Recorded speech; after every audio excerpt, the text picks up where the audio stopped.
Janata Dal United छोड़ने के बाद वीआईपी पार्टी का थामा दामन। जनता दल यूनाइटेड छोड़ने के बाद डॉक्टर सैनी ने थामा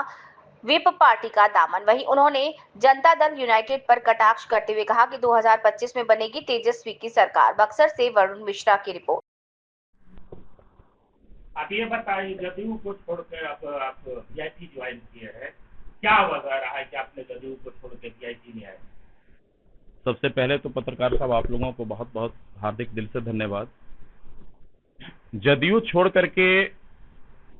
वीआईपी को ज्वाइन करने के पीछे का एक राज है, और वो राज है सबसे बड़ा। मैं मुख्यमंत्री जी को भी अति पिछड़ा का बेटा मानता था, लेकिन सच में वो अति पिछड़ा के बेटा न है। और अगर अति पिछड़ा के बेटा रहते तो निश्चित रूप से अति पिछड़ों के लिए छलावा नहीं करते अति पिछड़ों के साथ, और अति पिछड़ों के लिए एक वैसी दीवार खड़ा करते, विकास रूपी दीवार, जो सच में वो चमचमाता हुआ नजर आता, और पिछड़े तथा अति पिछड़े के बेटों को रोजगार परक समाज बना करके, शिक्षित समाज बना करके सदन तक भेजने का रास्ता, जो आज के डेट में हमारे लिए इस लोकतंत्र के सबसे बड़े मंदिर में भेजने का कम से कम प्रयास करते, लेकिन ऐसा उन्होंने नहीं किया। इसलिए बिहार में पहले माननीय नीतीश कुमार जी की स्थिति बहुत अच्छी थी, लेकिन अभी मानसिक रूप से जो है माननीय नीतीश कुमार जी को पूरी तरह से जो है लोग पागल घोषित करने की फिराक में लगा हुआ है। और माननीय नीतीश जी के हाथों में अभी लॉ एंड ऑर्डर की जो बिहार की जो स्थिति है पूरी तरह से चरमरा गई है। अति पिछड़ा जो है हमेशा एक कर्पूरी के रूप में हमेशा नेता पैदा करने की कोशिश की, जिसमें माननीय श्री नीतीश कुमार फेल कर गए और कर्पूरी के सपनों का बिहार नहीं बन पाया। तत्कालीन समय में बिहार की जनता ने पूरी तरह से जो है मतलब अपने खोए हुए साम्राज्य को, अपनी खोई हुई ताकत को लेकर के जो है घबराई हुई है, और उसमें जो है आज के डेट में जनता को एक सूरज जैसे डूबते का तिनका सहारा होता है, एक तिनका के रूप में श्री मुकेश सहनी जी बिहार में आ गए। और आप देख रहे हैं कि निरंतरता के साथ दलितों के लिए, अति पिछड़ों के लिए, गरीबों के लिए 24 घंटे जग करके लोगों के दुख और सुख में शामिल होकर के लोगों के अधिकार के लिए आज के डेट में निषाद समाज से लेकर के अति पिछड़ों के लिए जो आरक्षण है, आज एक स्लोगन हम लोगों के बीच एक आया है कि आरक्षण मेरा अधिकार है, हम उसको लेके रहेंगे। और निश्चित रूप से पूरी तरह से इंप्लीमेंट करने की कोशिश माननीय नीतीश कुमार ने इस चीज को नहीं किया।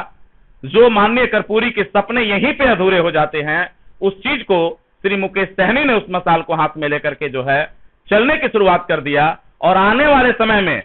आपने देखा, इससे पहले जब जब इस बिहार की सरजमी पर गरीबों की सरकार आई है,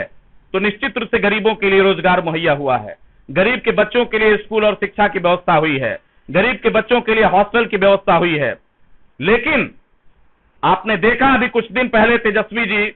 जब मुख्यमंत्री तेजस्वी जी के साथ आए, बहुत कम समय में लाखों नौकरियां देने का काम किया। और आज के डेट में वो सारी जो प्रक्रिया है वो सिर्फ मुकेश सहनी जी के द्वारा कान में बता करके जो है इस जनता रूपी बिहार के जो उत्पीड़ित, जो लाचार जो जनता है, उन लोगों को न्याय दिलाने का काम किया बहुत कम समय में। आप समझ लीजिए कि आज के डेट में पूर्णतः जो है मुकेश सहनी जी आने वाले समय में तेजस्वी की सरकार बना करके उप मुख्यमंत्री के रूप में यहां से 3-4 काम तो निश्चित रूप से करेंगे। यहां पे रोजगार की समस्या जो विदेशों में और क्या कहते हैं इस देश के अन्यत्र राज्यों में जाने का जो पलायन है, उसको सबसे पहले रुकवाने का काम किया जाएगा।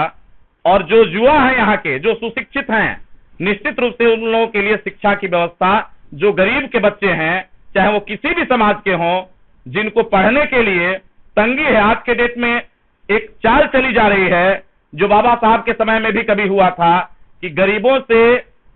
जैसे थाली छीन ली जा रही है, उस तरह से शिक्षा को इतनी महंगी कर दो कि न गरीब के बेटे न होगा बांस न बजेगी बांसुरी। गरीब के बेटे जो है शिक्षा से महरूम हो जाएंगे, अपने अधिकार के प्रति सचेत नहीं रहेंगे और पागल बन के, बुड़बक बन के जो है बिहार में पुनः मजदूरी गिरी करेंगे। और इस मजदूरी गिरी का वो लोग जो हमसे हमारे अधिकारों को छीना है, वो हमेशा लाभ के चक्कर में रहेंगे। इसलिए मैं आगाह करने की कोशिश कर रहा हूं कि बिहार में श्री मुकेश सहनी जी आ गए हैं दलितों के आंसू को पोंछने के लिए, बेरोजगारों के आंसू को पोंछने के लिए, निरीहों के